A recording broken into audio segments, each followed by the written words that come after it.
Subscribe کیجئے پیام channel کو اور بیل آئیکن کو دبائیے لیٹسٹ اسلامک ویڈیوز سب سے پہلے دیکھنے کے لیے۔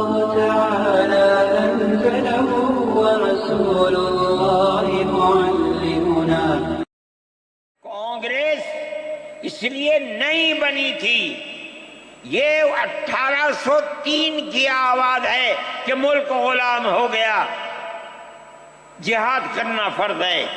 کانگریس کا تو وجود بھی نہیں تھا۔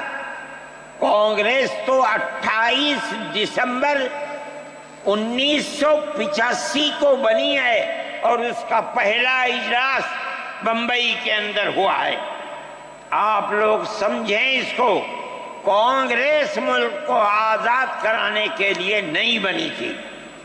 کانگریس کی تجویز موجود ہے، وہ کہتے ہیں کہ ہندو مسلم ملک کے بسنے والوں کی اس جنگ و جدال سے دو جہاد، سن 32 کا 1857 کا، اس جہاد کے نتیجے میں جو برطانیہ کی حکومت اور ہندوستان کی حکومت میں دوری پیدا ہو گئی ہے، کانگریس کا مقصد تھا کہ اس دوری کو ختم کر دیا جائے، ملک کو اپنے گردن سے زنجیر غلامی کی نکال کر توڑ دیا جائے۔ کانگریس کا مقصد نہیں تھا۔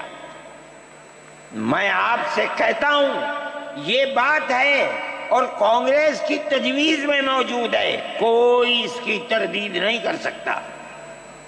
کسی نے حضرت گنگوہی رحمت اللہ علیہ سے پوچھا کہ ایک جماعت بنی ہے جو ہندوؤں نے بنائی ہے انگریز کے ساتھ مل کر، کیا مسلمان اس جماعت میں شریک ہو سکتا ہے؟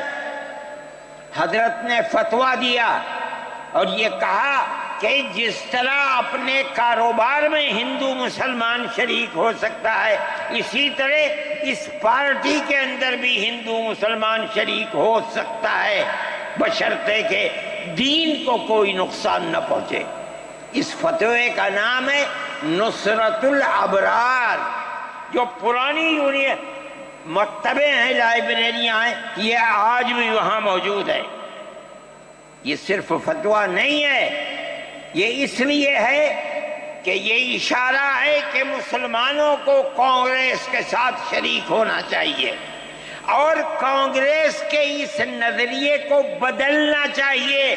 کانگریس کے اندر مستقل غلامی کی زنجیر کو توڑنے کے لیے اور انگریز کے ساتھ جہاد کرنے کے لیے تیار کرنا چاہیے۔ مسلمان جوق در جوق اس کے اندر شریک ہوئے، کانگریس کے اس نظریے کو بدل دیا اور کانگریس کو ملک کی آزادی کے لیے کھڑا کر دیا۔ یہ مسلمان کا، علماء کا، جمعیت علماء کا کردار ہے۔ کوئی مانے نہ مانے، تاریخ میں لکھی ہوئی چیزیں ہیں، ہم سے پوچھے ہم وہ تاریخ کی لکھی ہوئی چیزیں لیں گے۔ ہماری تاریخ کو مٹا دیا گیا۔